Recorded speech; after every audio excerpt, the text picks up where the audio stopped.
Truth be told, Final Fantasy has been confused about what it should become ever since Final Fantasy XIII. The first Final Fantasy I played, and fell in love with, was Final Fantasy X, and ever since then, through the years, I have gone back and played every single game from this legendary franchise.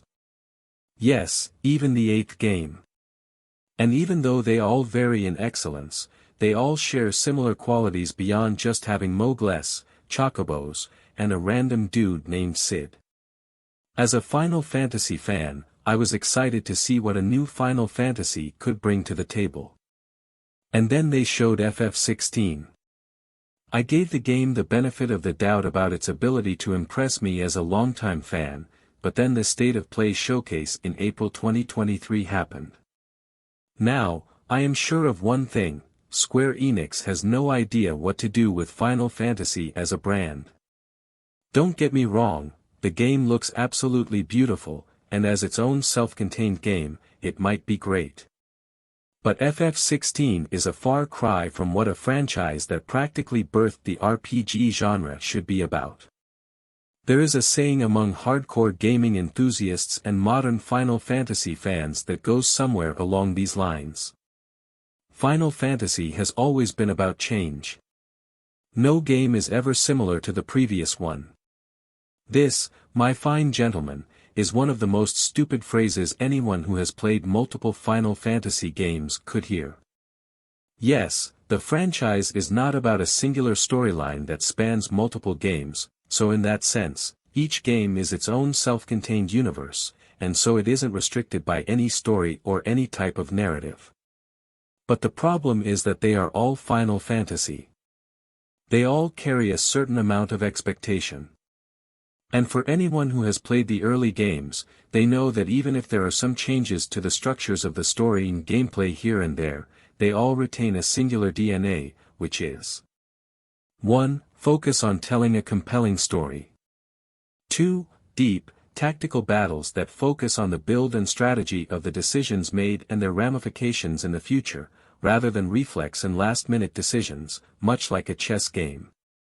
3. And finally, the progression of your strength through the game is focused on different builds you can make, rather than, once again, the inputs you can make at the last second, the reflexes you build through playing the game, or the combos you can employ.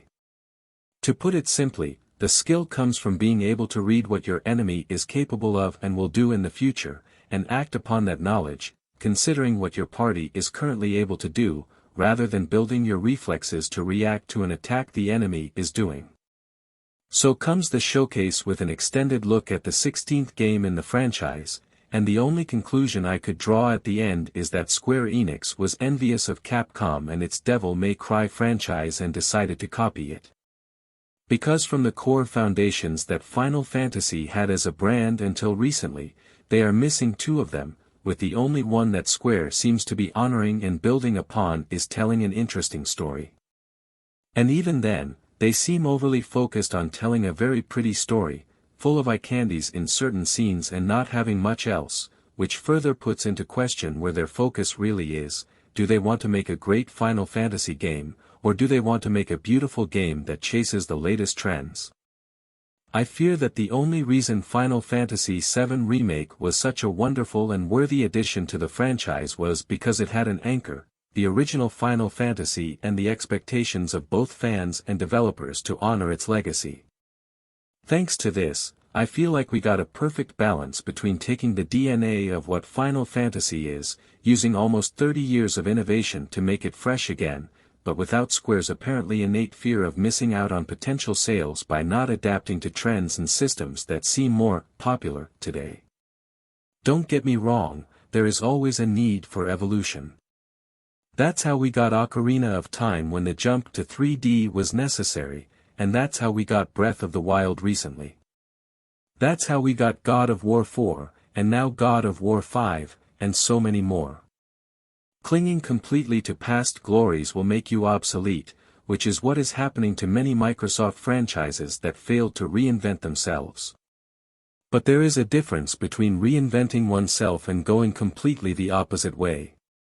Elden Ring was a successful game because of its unapologetic difficulty and masterful craftsmanship in most aspects, but it managed to sell 13 million copies in 1 month because it had been building a fanbase for more than a decade, ever since From Software released Demon Souls. Dark Souls 1, 2, and 3, Bloodborne, and now Elden Ring.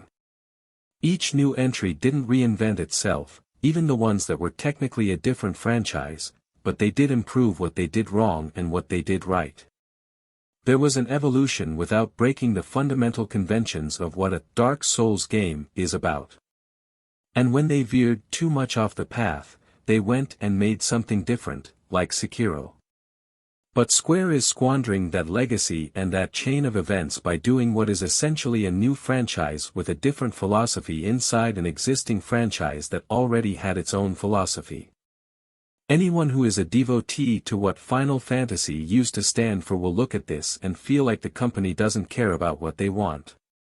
And for Square Enix, having lost that safety net, they will basically need to convince an entirely new audience to buy that game because they are no longer catering to their old, faithful audience, instead of making something that would be a true evolution and potentially appealing to both, as Zelda and God of War did, like FF7 Remake was.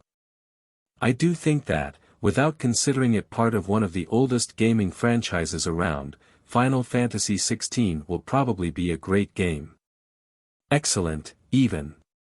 But this is a Final Fantasy game only in name, and I am left scratching my head wondering what Square was thinking by naming this game FF16 instead of just making it its own original IP, which would make the game a much easier sell to anyone, as it wouldn't leave a bad taste in anyone's mouth. One day, I hope Square rediscovers what Final Fantasy stands for. But until then, I will be looking elsewhere for the itch the older games of this franchise used to scratch.